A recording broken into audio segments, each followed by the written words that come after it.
Why should they choose this? Why choose art? Dad and I used to go body surfing when I was young, and I learned something. Sometimes you don't catch that wave just right, and it catches you and it tosses you head over, and you don't know which end is up. So I learned that even in that crazy moment, you push your hands out when you feel hard ground.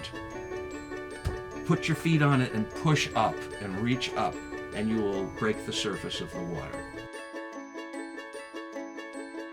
Now, if you put me in a room for long enough, it'll be covered with art from floor to ceiling.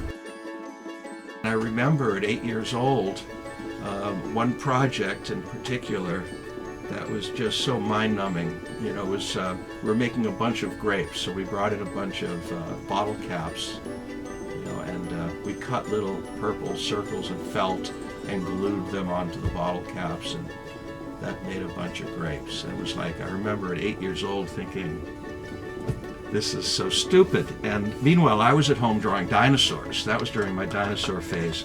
In these last 25 years, I've created a tremendous amount of work and continued my investigations, my internal dialogues, and my self-creation, here in the studio.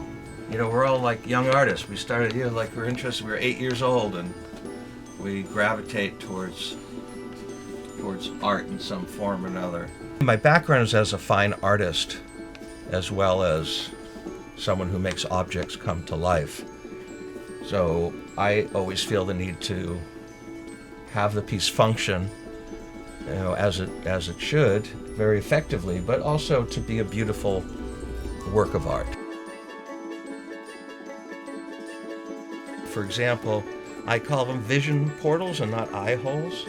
So it's like we've got the character eyes, and that's really what engages you, right? When you look at the character, really you're looking at his eyes, but those eyes can't actually see you. It's good for what we create here, and it creates a relationship and not just a transaction.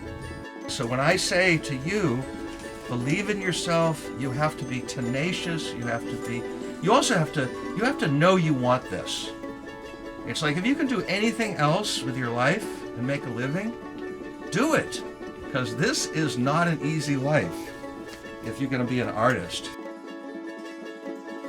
We throw ourselves into this and see what we can contribute. How can we create positive change? How can we create ourselves into competent enough instrument that we can understand at least something and communicate something?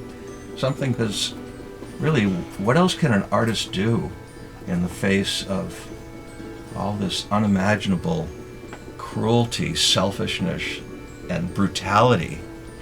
All we can do is create something beautiful.